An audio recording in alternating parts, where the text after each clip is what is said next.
안녕하십니까? 꺼리튜브 시청자 여러분, 오늘도 세계 군사 시장에서 어떤 일들이 벌어지고 있는지 가장 뜨거운 현장을 통해 전해드리겠습니다. 최근 디펜스 뉴스에서 흥미로운 뉴스가 보도됐습니다. 왜 한국이 무기 체계를 개발할 때마다 주변국으로부터 미묘한 압박과 견제를 받는 걸까요? 대형 헬기 탑재함 같은 경항공모함급이나 상륙작전 지원함을 건조하려 할 때 우리 주변국인 중국이나 일본은 지나치게 공격적인 전력 아니냐며 손을 내저은 강대국들이 있었습니다. 심지어 우리가 기술 이전을 조금 해줄 테니 핵심은 건드리지 말아라 같은 일종의 갑질 요구도 들어왔다는 얘기는 흔한 이야기입니다. 그럼에도 불구하고 한국 조선 업체들은 세계 상선 시장에서 1, 2위를 다투는 역량을 지렛대로 삼아 군함 건조 분야까지 점차 스펙트럼을 넓혀왔습니다. 특히 대형 상륙함 수송함 분야에서 독도급, 천왕봉급 등 다양한 성과를 일궈냈고, 이 경험을 바탕으로 동남아, 남아시아 등 신흥 무기 시장에서 각광받고 있습니다. 그래서 준비했습니다. 오늘은 아시아 태평양 국가들이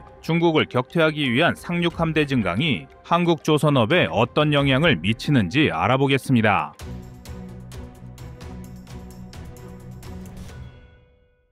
먼저 전투함 건조 이전에 한국이 전 세계 조선업계에서 자랑하는 뛰어난 상선 건조 기술력을 상기해볼 필요가 있습니다. 초대형 유조선이나 LNG 운반선, 또 컨테이너선 등에서 세계 발주량을 선도하는 나라가 바로 한국입니다. 이런 역량은 군함 건조 분야에서도 상당한 시너지 효과를 일으킨다는 점은 대한민국 국민이라면 모르는 사람은 없을 것입니다. 실제로 한국은 이미 독도급 대형 수송함과 천왕봉급 상륙함에는 이런 기술력이 녹아들어 자국 해군에 전력화했고, 또 헬기를 운용하며 대규모 병력과 장비를 신속히 상륙시킬 수 있다는 점에서 주변국들이 예의주시하는 전력을 갖추게 되었습니다. 특히 독도함, 마라도함은 잠재적으로 경항공모함 역할까지 수행할 가능성이 있어 해외에서도 기술 도입 문의가 있었을 정도였습니다. 그뿐만 아니라 동남아 여러 국가가 운영 중인 마카사르급 LPD는 한국 기업인 대선조선과 인도네시아 PTPAL 간 협력 프로젝트로 탄생한 모델입니다.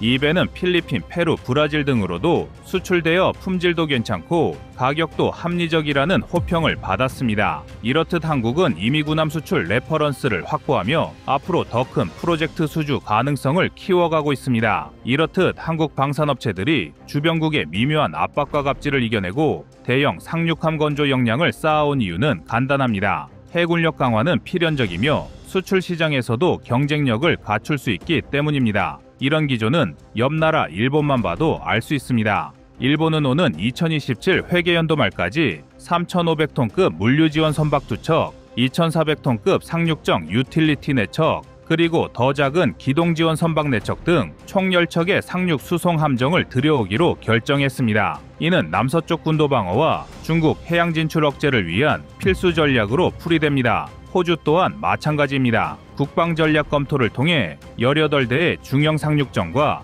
8대의 대형 상륙정을 도입하며 대양 해군 수준의 상륙 전력을 완비하겠다는 구상을 드러냈습니다. 이미 다멘시비아디스의 LST-100 디자인을 채택하고 자국 조선사가 이를 생산할 계획입니다. 호주 육군참모총장 사이먼 스튜어트 중장은 2026년 말 첫 중형 함정, 2028년 말 첫 대형 함정을 건조할 것이라며 굉장히 빠른 속도전을 예고했습니다. 필리핀은 이미 타르라급 LPD 2척을 보유하고 있고 추가 2척을 인도네시아 PTPAL에서 건조 중입니다. 2026년 해군에 인도될 예정이라고 하니 섬으로 이루어진 필리핀 군도에 꼭 필요한 상륙 전력 확충이 순조롭게 진행되고 있습니다. 대만은 2022년 자국 조선소가 건조한 유상급 LPD를 취역시켰고, 인도는 2021년 LPD 내척 도입 사업을 공고했다가 답보 상태에 머물러 있습니다만 역시 상륙 수송함 확보 의지는 여전합니다. 그렇다면 한국은 이 상황에서 어떤 역할을 할 수 있을까요? 일본과 호주처럼 자국 내 건조 우선 원칙이 확고하거나 이미 계약이 진행된 곳은 한국 업체가 진입하기는 쉽지 않지만 동남아, 남아시아 시장이라면 충분히 수주 경쟁에서 유리한 고지를 점할 수 있습니다. 마카사르급 같은 호평 사례와 독도마라도 같은 대형함 건조 실적이 있기 때문에 충분히 한국에게는 노려볼 만하다는 것이 전문가들의 입장입니다. 자, 이제 본격적으로 한국이 상륙 수송함 수출 시장에서 얼마나 강점이 있는가를 파헤쳐 봅시다. 앞에서 언급했듯이 한국은 세계 최고 수준의 상선 건조 능력을 보유했습니다. 대형 블록 제작 능력과 용접 기술은 세계 최고의 기술력을 보유한 상태이고 조선소 자동화라고 하는 스마트 야드 등에서도 경쟁자가 거의 없을 정도로 앞서고 있습니다. 군함이라고 해서 이 기술이 특별히 달라지는 건 아닙니다. 더 정밀하고 세밀한 공정이 요구된다는 차이가 있을 뿐 한국조선소는 이미 해군 함정 건조 노하우를 단연간 쌓아왔습니다. 그리고 실전 경험도 풍부합니다. 독도급 마라도함은 물론 동남아 여러 나라에 수출된 마카사르급 그리고 필리핀 호위함처럼 실제 운용 중인 성과가 이미 있습니다. 이는 구매국들이 가장 중시하는 부분이기도 한데요. 만약 구매자들이 물건을 구매할 때 가장 우선시하는 게 해당 제품을 판매한 경험이 있느냐가 중요하기 때문에 당신들이 만들어서 실제로 운용 중이라면 검증된 거 아니냐는 신뢰를 얻기 훨씬 쉽습니다. 이 때문에 다른 국가들보다 조건도 완화해 판매가 가능한데요. 예를 들어 미국, 유럽 방산업체들은 핵심 기술 이전을 극도로 제한하거나 고비용을 요구할 때가 많습니다. 반면 한국은 협상 여건에 따라 상대국 조선소와 합작건조, 부분 기술 이전 등 맞춤형 파트너십을 제공하고 있습니다. 그도 그럴 것이 이미 우리 대한민국은 대형 선박 건조 기술이 세계 최고이기 때문에 부식화된 기술을 이전해주는 것은 하등의 문제가 되지 않지만 우리보다 뒤처진 기술을 갖고 있는 나라들은 그것만이라도 지키기 위해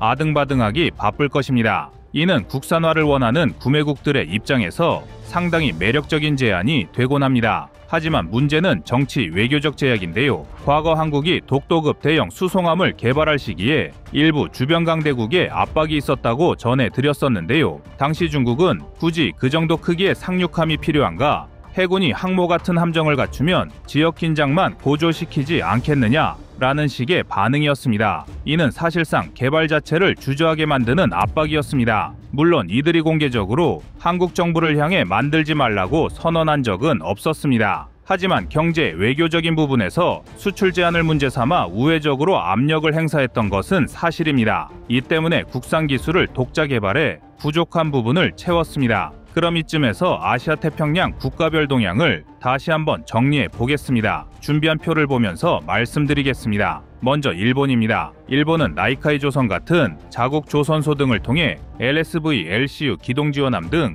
10척을 건조 예정입니다. 자국 우선 방산 정책이 강력하므로 한국 업체가 진출할 가능성이 거의 없다고 봐도 무방합니다. 두 번째로는 호주인데요. 호주는 대형 상륙정 LCH와 중형 상륙정 LCM을 자체 조선소인 오스탈에서 건조 예정인데요. 이미 다멘 쉬비아디스로부터 디자인을 승인받았기 때문에 해외 업체 협력 가능성은 일부 존재하나 현실적으로 호주도 한국이 주도 수주하기는 쉽지 않은 상태입니다. 하지만 세 번째 국가부터는 분위기가 좀 다른데요. 바로 필리핀입니다. 필리핀은 마카사르급 LPD 2척을 운용하고 추가 2척 건조 중으로 향후 더 큰 규모의 상륙함 혹은 지원함을 추가 발주할 경우 한국이 입찰에 참여할 가능성이 상당히 높습니다. 다음 네 번째 국가는 대만입니다. 대만은 국산화 정책이 강하지만 유샹급 만톤급 LPD를 이미 한 척 확보했지만 추가 건조분도 자국 우선 정책 예상이지만 과거 한국과 잠수함 기술 협력을 한 이력이 있기 때문에 마냥 부정적이진 않습니다.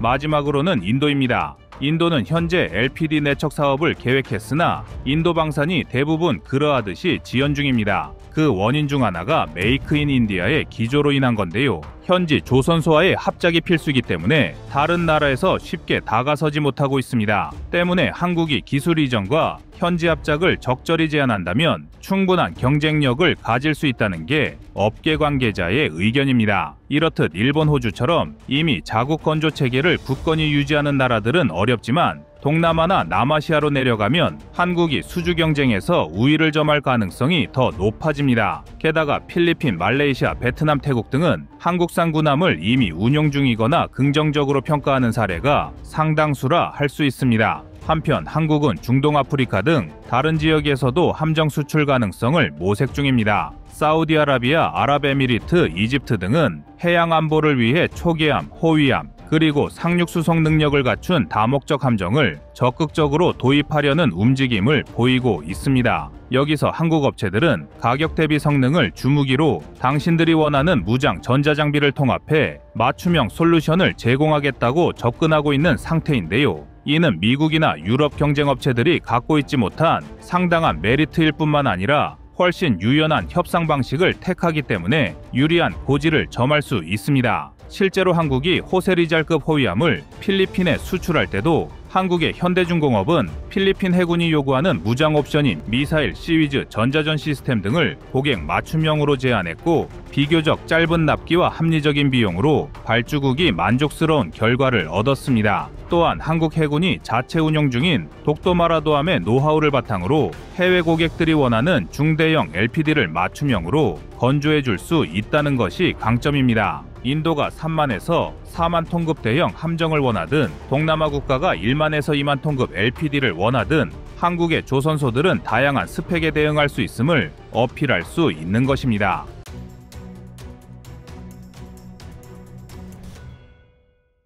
다음은 25년 1월 13일 기동함대사령부 영상입니다. 대한민국 육군에게 전 유럽과도 상대할 수 있는 최강 전력의 제7기동군단이 있다면 제7기동전단은 대한민국 해군의 자존심이라 할 수 있습니다. 제7기동전단은 충무공 이순신급 구축함 6척과 세종대왕급 이지스 구축함 3척을 포함하여 주요 군수지원함 등 해군의 최신의 전투함이 집결해 있으며, 지난 2024년 11월 해군에 인도된 정조대왕함도 제7기동전단에 배치될 예정입니다. 이처럼 전단을 구성하는 주요 함정만 보더라도 한국 해군에서 가장 강력한 전력이 모두 모여 있어 육군의 제7기동군단 못지않은 강력함을 자랑하며 해군의 1, 2, 3함대 전력을 모두 합쳐도 제7기동전단을 이기는 것이 어려울 정도입니다. 현재도 제7기동전단은 중국, 일본 등 주변국의 해상 도발에 대비하여 한국 해역 어디든 신속한 작전이 가능하도록 전투 태세를 유지하고 있는데요. 제7기동전단이 동원할 수 있는 화력만 하더라도 400발 이상의 SM-2 중거리 함대공 미사일을 필두로 90발 이상의 해성대함 미사일을 집중 사격할 수 있으며, 여기에 더해 북한과 일본 전역, 중국과 러시아의 일부 지역을 사정권에 두고 있는 해성-2 함대지 미사일까지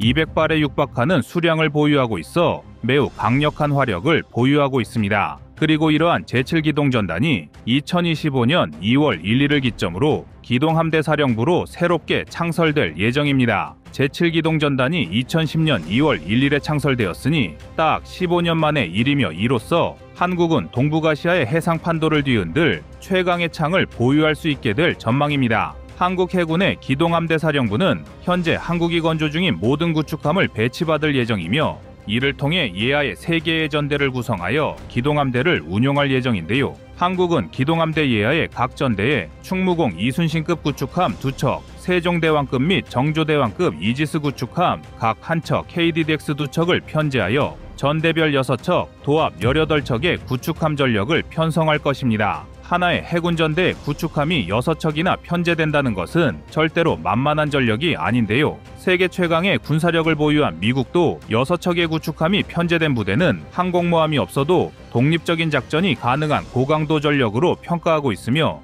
빠르게 해군력을 증강하고 있는 중국조차도 하나의 전대에 구축함 6척을 집중적으로 배치하는 것은 쉬운 일이 아닙니다. 그만큼 전대별로 6척의 구축함을 편제하고 이를 묶어 도합 18척의 구축함을 집중 운용할 수 있는 한국의 기동함대사령부는 질적, 양적 측면에서 세계적으로도 강력한 전력이라 평가할 수 있습니다. 그리고 우리 대한민국이 이러한 기동함대사령부를 운용한다는 것은 한국 해군이 연안해군에서 대양 해군으로 나아가고 있다는 것을 방증합니다. 특히 한국 해군의 주요 전력으로 주목을 받는 정조대왕급 구축함과 KDDX는 중국, 일본과 비교하여 막강한 전력을 보유하고 있습니다. 한국의 정조대왕급 구축함은 수직 발사관만 88셀을 장착한 구축함으로 특히 24셀의 KVLS-2를 장착하여 다양한 미사일을 활용할 수 있습니다. 일각에선 중국의 신형 구축함이 100개 이상의 수직 발사관을 장착하고 있고, 한국 해군이 기존에 운용하고 있던 세종대왕급 구축함도 128개의 수직 발사관을 가지고 있었기 때문에 정조대왕급 구축함의 화력을 낮게 보는 시각이 있는데요. 그러나 한국이 운용하는 KVLS-2는 기존에 사용하고 있던 미국제 마크 41 VLS나 KVLS보다 훨씬 더 크기가 큰 발사관입니다. 따라서 발사관의 물리적 크기가 증가함에 따라 수직 발사관의 개수가 줄어들었을지언정 탑재할 수 있는 무장체계의 화력은 중국제 구축함이나 한국의 구형 구축함과 비교할 수준이 아닙니다.